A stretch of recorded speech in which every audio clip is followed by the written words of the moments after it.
this is obviously a celebration about Palm Sunday. And as Pastor Anatoly mentioned, all the people of Israel gathered together for this wondrous occasion of the Passover. They didn't come there to crucify Jesus. Again, they were just for the Passover. It was a great festival that they would have every year. Over 2 million Jews would arrive in the city to celebrate it, starting from the age of 12. The age of 12 is that they thought that was a old enough person to come in and to be able to participate in an event and for all the safe travels and such. And the more I look at Jesus' ministry, the more I realized that his whole 3 years of ministry is him slowly moving toward Jerusalem. On his way, he encounters people. Many of us encounter Jesus. Some of us in indirect ways. For example, you probably heard about Jesus from a friend, a family member, maybe from the news or from history books, or maybe reading the Bible on your own and seeing him as a historical figure of some sort. Some of you have met him personally in a positive way. Maybe you had some sort of healing in your life, maybe some sort of miracle. Maybe God answered you directly. Maybe you prayed for a job and an opportunity came up that seemed too good to be true, but it was true. And then there's maybe personal encounter with him in a negative way. And this is the way that I usually don't like, because usually it's when God says, don't do that. Jesus has done that also. He told people saying, if you want to follow me, sell everything you have, for example. And then come pick up your cross and follow me. That's definitely for the rich young man was not very happy to hear about. Or for example, for a lot of the Pharisees, one of the most common things is saying, curse you vipers. Well, maybe not curse you, but he calls all the Pharisees vipers, and he's always saying, bad job. And sometimes he does that to us too. He tells us, hey, that's not the right thing to do. You should stop that. Personal encounter in a negative way. But we all encounter Jesus in some way, shape, or form. At least almost across the whole entire planet. And most of you guys are here because of some sort of encounter with him. And Jesus spends 3 years in his ministry slowly moving from Galilee, the northern part of Israel, and slowly makes his way down south, from village to region to area, until he finally gets to Jerusalem. He goes there from time to time for the festivals, of course. He stops by, but he goes back to where his ministry is and slowly continues moving forward. And he meets all kinds of people. He heals many, casts out demons, feeds people a great number of fish and bread. And all these people have a connection or a relationship, a thought or idea of who Jesus is. And at this Passover, all the people of all of Israel are coming over to celebrate. People that have encountered Jesus. And Jesus is now coming down Mount of Olives on a donkey. And my question is for you today is, how are you meeting Jesus? What is your relationship with him? And we're going to start with the first group of people that we encounter or we can discuss about from the story of Jesus coming on the road to Jerusalem. And the first group of people are his disciples. We know 12 of them personally. One of them we kind of hate. But then he had over 72 disciples at one point. He had people that were close by that knew him pretty well. And they didn't just sleep and breathe with him, but they also had an encounter where God changed their life completely. A good example of that is Peter. So if you have your Bibles, go ahead and open it up. We're going to open up Luke chapter 4, verse 38. The personal encounter that Peter had with Jesus, his first encounter.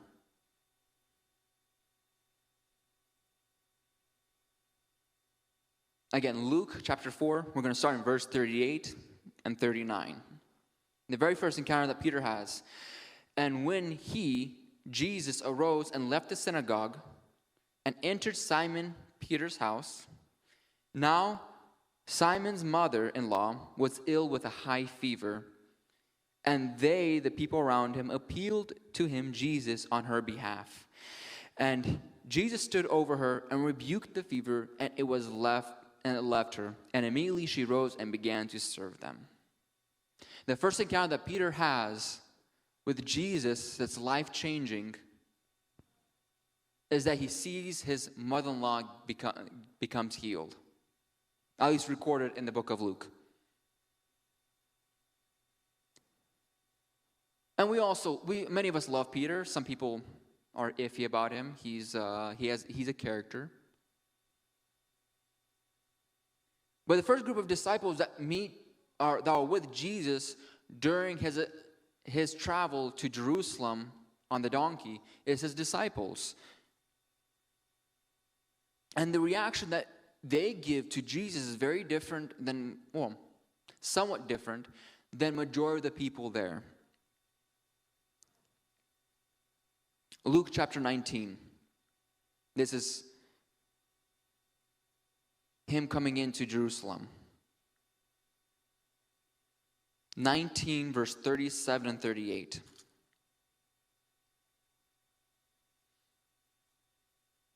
And this is for all the disciples. And he, Jesus, was drawing near to Jerusalem, already on the way down the Mount of Olives. And the whole multitude of his disciples, so his disciples, right, began to rejoice and praise God with a loud voice for all the mighty works that they had seen, saying, "Blessed is the King who comes in the name of the Lord, peace in heaven and glory in the highest." The disciples are leading the charge on giving praise. You could say they became true Christians, disciples of Jesus, not just the title that we give him in the Word, but by their actions, by their deeds. We know that these are true Christians.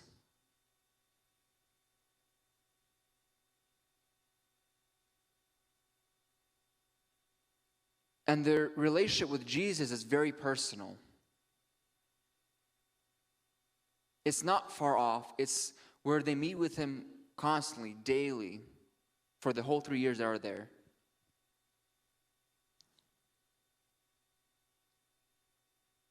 And maybe you guys see yourselves as true Christians, as true disciples, and say, yes, that's me. I'm the one leading the charge.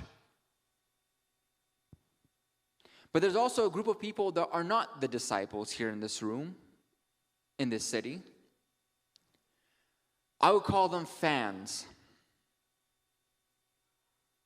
I'm not going to claim myself a Taylor Swift fan. She's a great woman. She's a great artist, but I'm not her fan. I'm a fan of Elvis Presley. It's kind of ashamed to say. But after I heard all the bad things that he's done, like doing drugs and stuff like that, I said, no, that's not my guy. I'm not a big fan of that. And there's a group of people in here that are just exactly like that. And their encounter with Jesus is very different than the disciples, very often. If we look at, for example, Matthew chapter 15. Matthew 15, verse 32 and 38. In fact, let's read 32 through 38. We'll read the whole thing. Jesus feeds the 4,000. Everybody loves this story. After Jesus taught a long time on the mountain, he gave his word, he gave his inspiration. And these people are all fans of him. They're, you could say, at a concert, if you could imagine that 2,000 years ago. And now Jesus, looking at the crowd, Let's start with verse 32. Then Jesus called his disciples to him and said, I have compassion on the crowd because they have been with me now for 3 days and have nothing to eat. These are some serious fans. And I am unwilling to send them away hungry, lest they faint on the way. And the disciples said to him, where are we to get enough bread for such a desolate place to feed so great a crowd? And Jesus said to them, how many loaves of bread do you have? And they said 7, and a few small fish. And directing the crowd to sit down on the ground, he took Jesus the 7 loaves and the fish, and having given thanks, he broke them and gave them to his disciples, and the disciples gave them to the crowds. And they all ate and were satisfied. And they took up the 7 baskets full of broken bread, broken pieces left over. Those who ate were 4,000 men, besides women and children. And after sending the crowds away, Jesus got onto the boat and went to the region of Magadan. These are people that have been influenced by this man, by Jesus. Oprah is a good example. People who go on Oprah always get stuff for free when you go onto her show. But there's a lot of people, they're not big fans. They're kind of avoid that. Say, I was a fan until I heard about A, B, C, D. And the crowd of people is very similar. There's a large crowd of people that enjoyed the teaching. They enjoy the bread that they receive, the blessings. And when they see an opportunity to possibly put him as king, following the disciples' way, they start repeating exactly what the disciples do. We can see that in Matthew 21.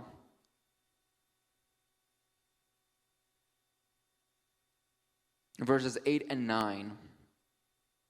And the crowds that went before him, Jesus, and that followed him were shouting, Hosanna of the Son of God, blessed is he who comes in the name of the Lord, Hosanna in the highest. They're repeating the same things as the disciples. And if you know the story, these are the same group of people 4 days, 5 days later, saying, crucify him. Yes, there you go. Somebody said that. Okay. Yeah. Thank you. I'm sorry, I don't have a piece of candy. But yes, crucify him. When they realized that Jesus isn't doing what they wanted, they said, you know what? We don't need this. He's not our Messiah anymore. Crucify him. And fans are always like this. It's very strange. There's so many people that are so supportive of something, and then they realize it's not as good as they thought it was, or there's a bit of hardship, and then they turn away. And some of us are like that. We see Jesus and are blessed by him, but you could say are superficial Christians. We're okay with wearing the tie. We're okay with going into church. But in some churches, if I have to wear a head covering, no, I'm not going to do that. God forbid, man, my hair looks pretty. I don't have any. Or, for example, for a lot of guys, or in some churches, they say that guys and girls have to sit on separate sides of the aisle. They cannot sit together. Well, I'm not going there. That's not a church. Therefore, I will not go there whatsoever. Some people will say, well, you have to tithe. You have to give an offering to church. That's my line. I'm not going to pass that. As soon as I see somebody starts teaching about that, saying about giving offerings and tithes, I'm not a Christian anymore. I just like the idea of Jesus. And there are many people that are like that. Hopefully not in this room, but that's always a possibility. The other group of people that are in this story are spectators. We know what a spectator is, right? People who watch. And usually from afar off. Usually people that say, I have no skin in the game. Herod is very much like that. He's a very good example. If you guys know, King Herod is the guy that commanded to chop off John the Baptist's head. And when he heard about these miracles and signs, he does a very interesting thing. In Luke chapter 9.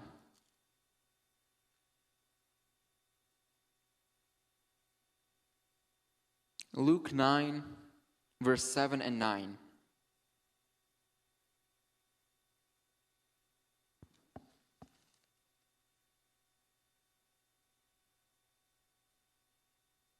I had it open, my bad.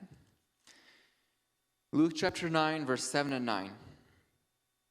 It says this, Now Herod the Tetrarch heard about all that was happening, and he was perplexed because it was said by some that John had been raised from the dead, by some that Elijah had appeared, and by others that one of the prophets of old had risen. Herod said, John I beheaded, but who is this about whom I hear such things? And he sought to see him. He wanted to see this man. He wanted to see if the stories were true. But he did not want to have a relationship with that man. And there are many like that. People hear from the news, they say, oh, this person's kind of iffy. I hear some good things, but some bad things. And we start sitting there, we're like, yeah, you know what? It'll be nice to see him, but I want to see if it's true or not. But I don't know him. I don't know him personally. Why should I care? And Jesus, he wants to know every single one of us. It's his desire to meet every one of us. And when the crowds heard that he was coming in, those that were spectators, they said, who is this person that's coming in? That's in Matthew. I'll just turn for you guys over there.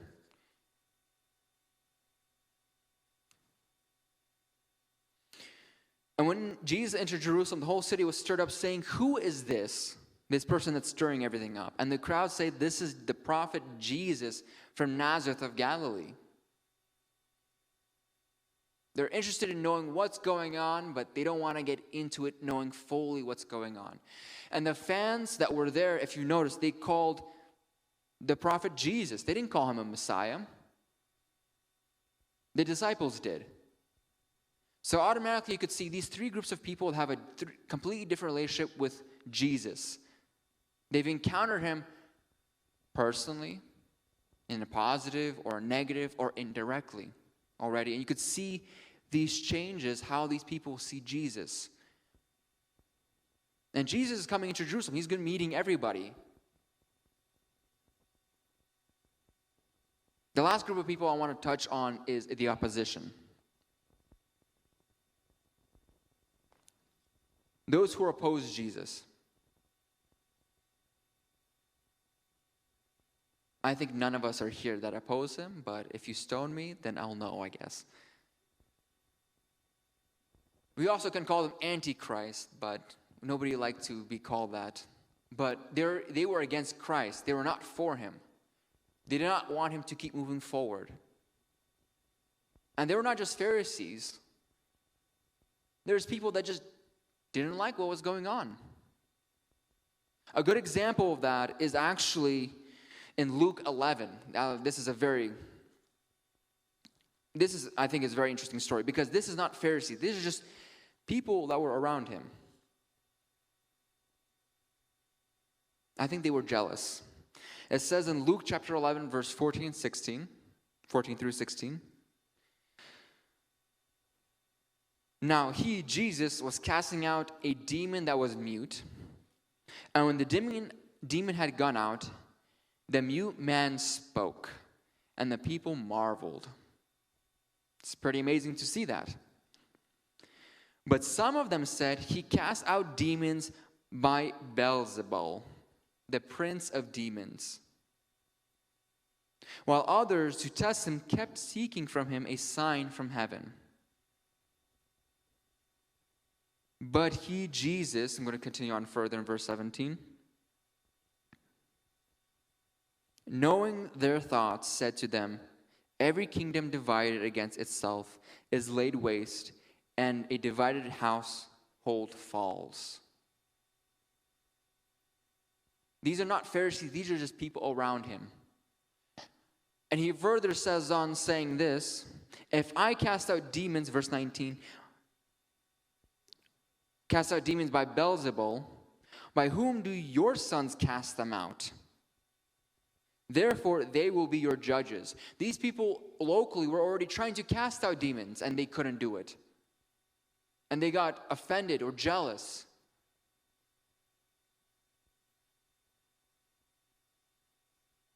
They had a very negative encounter with Jesus. And I personally would not like to be called out like that. But time after time, Jesus meets people over and over that has a negative experience. And some people, they feel like they have a sour taste in their mouth afterwards. Because maybe of ego, character, maybe their personality doesn't match up. Maybe they feel they have fear. A lot of the Pharisees feared Jesus. They even told Jesus, stay away from here because Herod's going to kill you. You're going to cause a problem over here. You're going to cause turmoil. You're going to make everybody start looking at us and pointing fingers. People didn't like the Jews at the time. Romans didn't like the Jews. And Jesus was giving them another excuse for Rome to look at Israel, at Jerusalem, the city of peace. Not very peaceful if you look at the history, right? Rome was not very happy. And I can understand a lot of the Pharisees being afraid of Jesus. Not just by his authority and his power, but the possibility of all the other countries and all the people looking at them.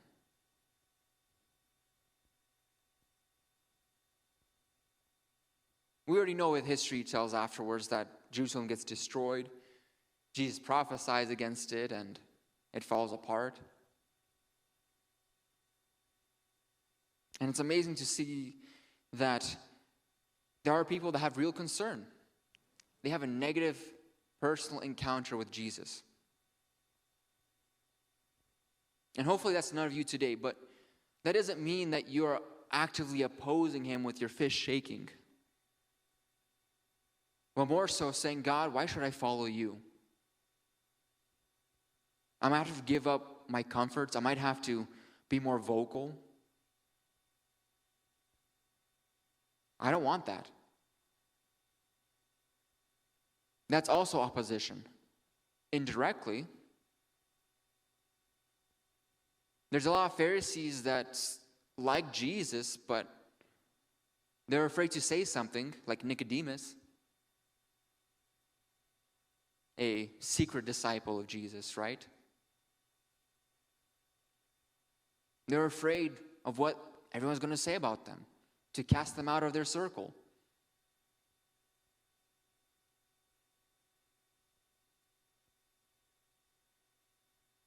Luke shares their reaction when Jesus came in. Luke chapter 19, 39 through 40. This is after the disciples are crying out, Hosanna in the highest, blessed, peace in heaven and glory in the highest. Verse 39, and some of the Pharisees and the crowd said to him, Teacher, rebuke your disciples. Tell them to stop. Jesus answered, I tell you, if these were silent or went silent, the very stones would cry out.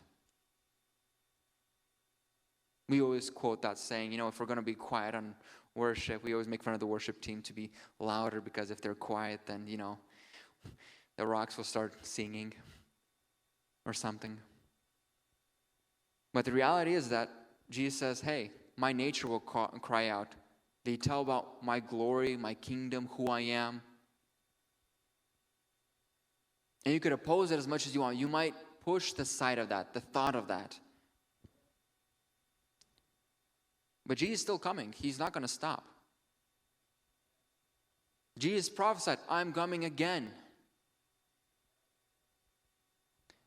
Jesus spent 3 years on earth ministering, nonstop, slowly making his way to Jerusalem, influencing people wherever he went.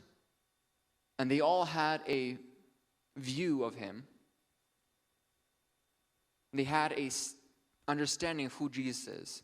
And they all had their character, personality, lifestyle. They had their problems, their cares, their worries. They came for a celebration to celebrate the Passover, the festival. We're here for Palm Sunday.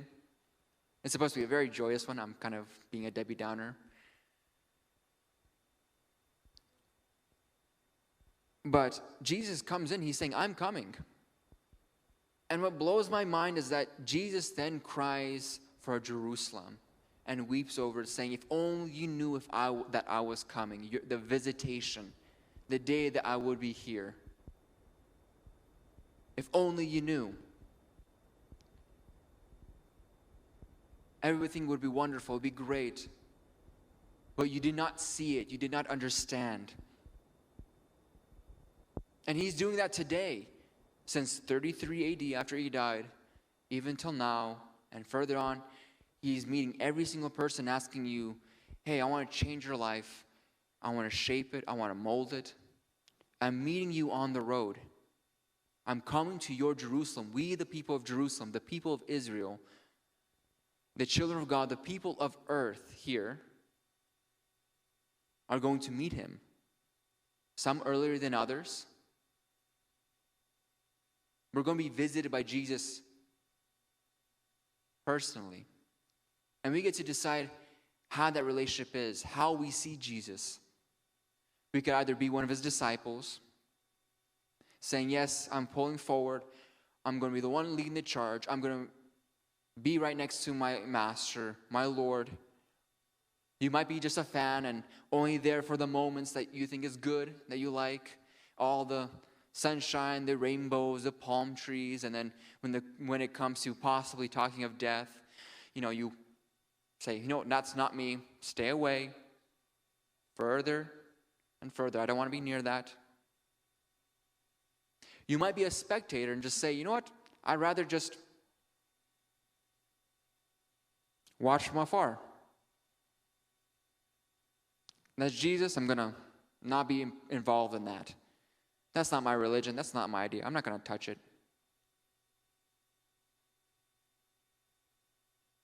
Most people believe in of some sort of deity or being, higher power. I'm just going to stick here. That's all I know. That's all I need. God will understand. God will forgive if he's forgiving. And Jesus says, no, I can know you personally. You can meet me face to face. And then there's those people that will say, Jesus, I don't want this to happen. Don't come near me. I don't want this at all. I want you out of my life, out of my job. I want you out of my family. I don't want you near me.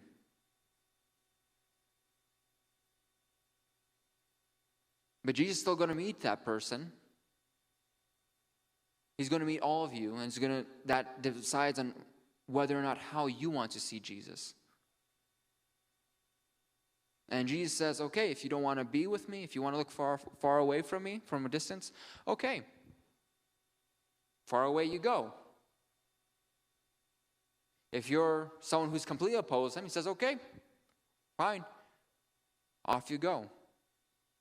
If you're just a fan, you say, oh, that's good, but I want to show that there's a Bible distance, a barrier between me and you. Just, keep sending all the flowers, the rainbows, the fruits.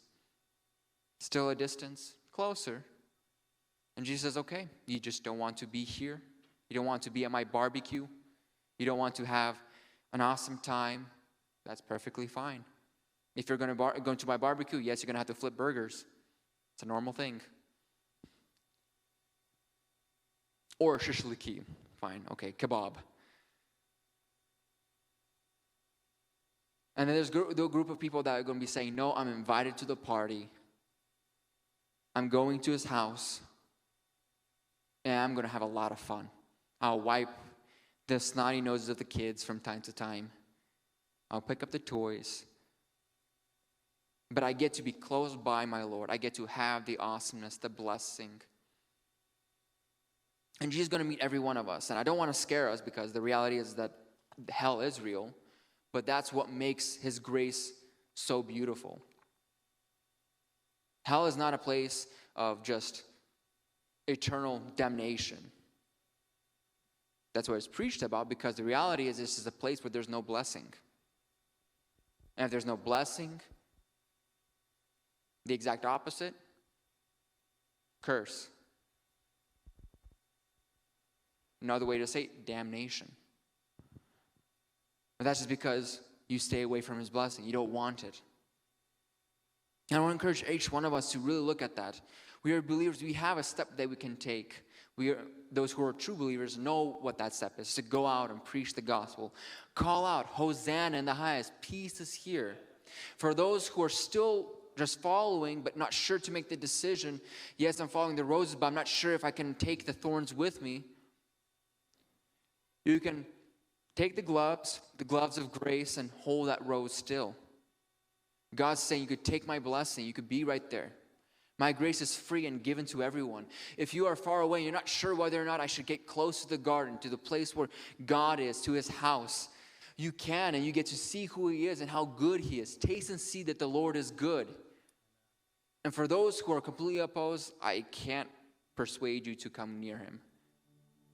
But I can tell you this, is that he wants you close. He loves you and cares for you, and he doesn't want to let you go. He wants to meet you. He wants to meet you in a positive way. All the negative times I've encountered Jesus, they were painful and they were hard. Not that I liked it. But the beauty about his teaching is that there's always redemption after that. He says, hey, no worries. It might be hard. It might be tough. But if you stop kicking against the pricks, just like Apostle Paul, just stop fighting against me. I'm going to carry that load with you. I'm going to make your burden light. I'm not going to let you go alone. I'm here with you. And you're going to find blessing upon blessing. You're going to go from glory to glory, faith to faith.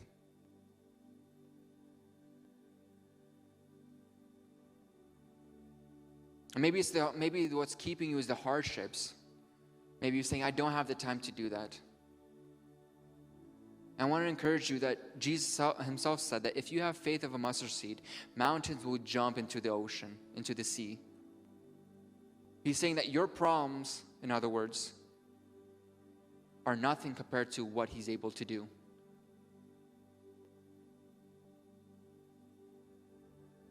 No sin is too big. No fight is too hard.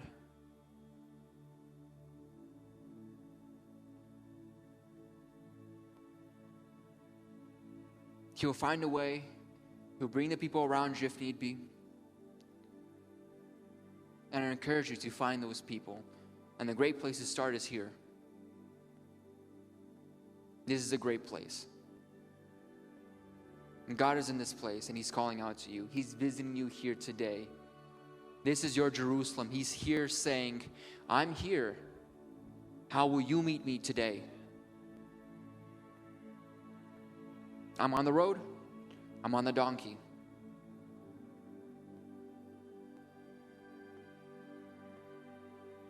Where are you at? Where are you, people of Jerusalem? May his cries not be cries of pain, of saying, if only you knew, but cries of joy, saying, good and wonderful child of mine. Let's stand up and pray. And let's put our eyes to Jesus.